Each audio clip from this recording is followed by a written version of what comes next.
British না অনিহা নে আন কিবা কিয় অসম সাহিত্য সভাৰ সভাপতি হ'বলৈ আগ্ৰহী নহয় সাহিত্যৰ কাণ্ডাৰী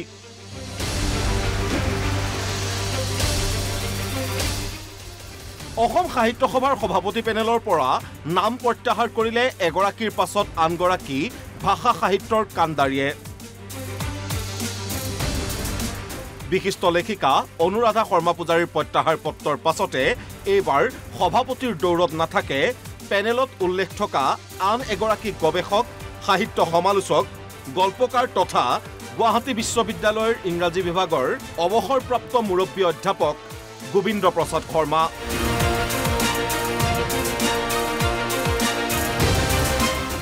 সাহিত্য সভাৰ সভাপতি নহয় গোবিন্দ প্ৰসাদ শৰ্মা অসম সাহিত্য সভাৰ সভাপতি সম্পাদক বা ভাগৱতী প্ৰসাদ ভৱনৰ পৰা কোনো ধৰণৰ আনুষ্ঠানিকভাৱে সভাপতি হোৱাৰ কথা জনোৱা নাছিল অৱসৰপ্ৰাপ্ত অধ্যাপক গোবিন্দ প্ৰসাদ শৰ্মাক আশ্চৰ্য প্ৰকাশ কৰি তেওঁ কয় যে ৰাস্তাত কেইগৰাকীমান জাৰ্নেলিষ্টে মনোনীত সভাপতিৰ কথাহে তেওঁক অৱগত কৰিছিল নিৰ্বাচনী প্ৰক্ৰিয়াৰ মাজেৰে সভাপতি হোৱাৰ কথা উল্লেখ কৰা হোৱা নাছিল সেই সময়ত বিশিষ্ট গৱেষক তথা সাহিত্য সমালোচকগৰাকীয়ে নিৰ্বাচনী প্ৰক্ৰিয়াৰ মাজেৰে গৈ সভাপতি হোৱাটো নিবিচাৰে পাঁচজনমান জাৰ্নেলিষ্ট বন্ধুৱে ৰাস্তাত লগ পাই তেওঁলোকে অনুভৱ কৰি আছে মোক লগ পাই ক'লে নাই সেইটোৱে বৰ আচৰিত কথা যে সাহিত্য সভা তাৰমানে ভগৱতী প্ৰসাদ বৰুৱা ভৱন সম্পূৰ্ণ নিমাত হৈ আছে এনেকুৱা ভাৱ হয় যে ভগৱতী প্ৰসাদ বৰুৱা ভৱনৰ তলা বন্ধ হৈ আছে তাত মানুহে নাই তেনেকুৱা ভাৱ হয় কাৰণ তাৰ পৰা কোনো ধৰণৰ ভাৱ ভংগী প্ৰকাশ কৰা নাই সাহিত্য সভাতো কোনো মানুহ অহা নাই সকলোবিলাক কিবা ৰহস্যময় যেন লাগে কেতিয়াবা মই নিজেই নাজানো কি হৈ আছে ইয়াত ৰাজনীতি সোমাল কেনেকৈ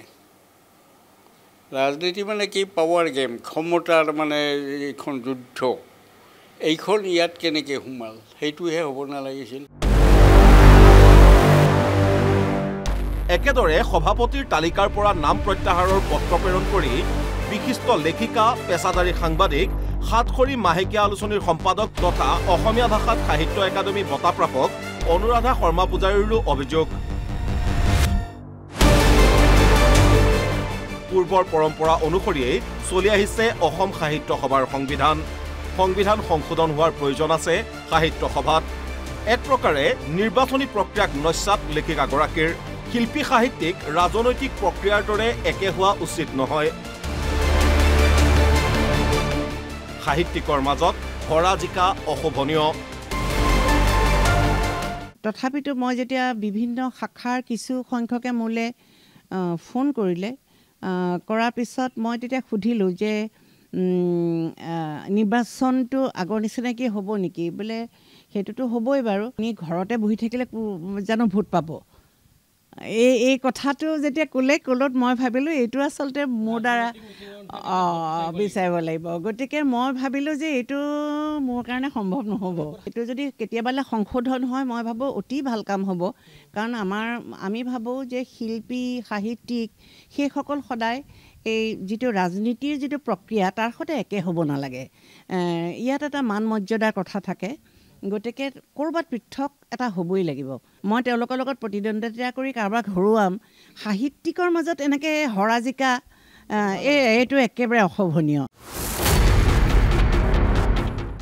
ইটোৰ পাছত সিটো বিতৰ্কত সোমাই পৰা অসম সাহিত্য সভাৰ গৰিমা যেন পূৰ্বতকৈ হ্ৰাস পাবলৈ ধৰিছে সভাৰ সংবিধান সংশোধনীৰ প্ৰয়োজন আছে বুলি কৈ সংবিধানৰ মতেই পৰৱৰ্তী নতুন কমিটিৰ সভাপতিৰ পেনেলৰ নাম প্ৰস্তুত কৰা বুলি উল্লেখ কৰে অসম সাহিত্য সভাৰ সভাপতি সূৰ্যকান্ত হাজৰিকাৰ সাহিত্য সভাৰ দৰে জাতীয় অনুষ্ঠান এটাত নিৰ্বাচনী প্ৰক্ৰিয়াৰ যে প্ৰয়োজন নাই সেই কথা উল্লেখ কৰি সভাপতি হাজৰিকাই কয় ভোটৰ দ্বাৰা নহয় স্বতঃস্ফূৰ্তভাৱে নিৰ্বাচন কৰিব লাগে সভাপতি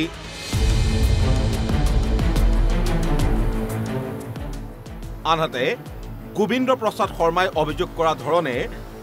ভাগৱতী প্ৰসাদ ভৱনৰ পৰা সভাপতি পদৰ বাবে আনুষ্ঠানিকভাৱে নজনোৱা কথাটো এক প্ৰকাৰৰ নাকচ কৰে সভাপতি সূৰ্যকান্ত হাজৰিকাই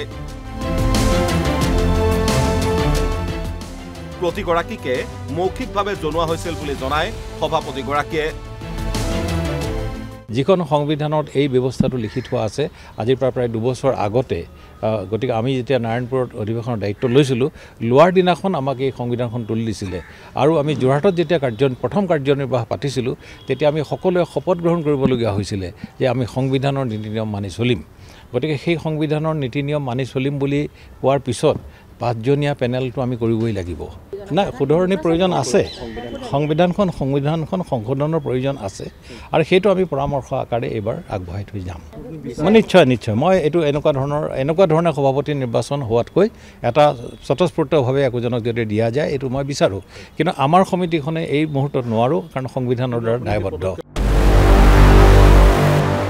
বিতৰ্কৰ পাছত বিতৰ্কই লগ নেৰা অসম সাহিত্য সভাৰ মজিয়াত চলি থকা খাম খেয়ালি কেতিয়াবা দূৰ হ'বনে, নে এনেদৰেই চলি থাকিব জাতীয় অনুষ্ঠান অসম সাহিত্য সভা?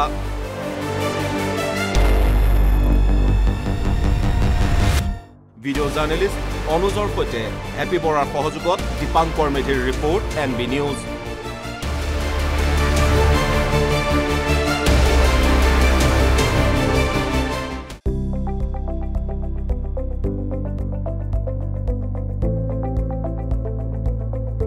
NB news,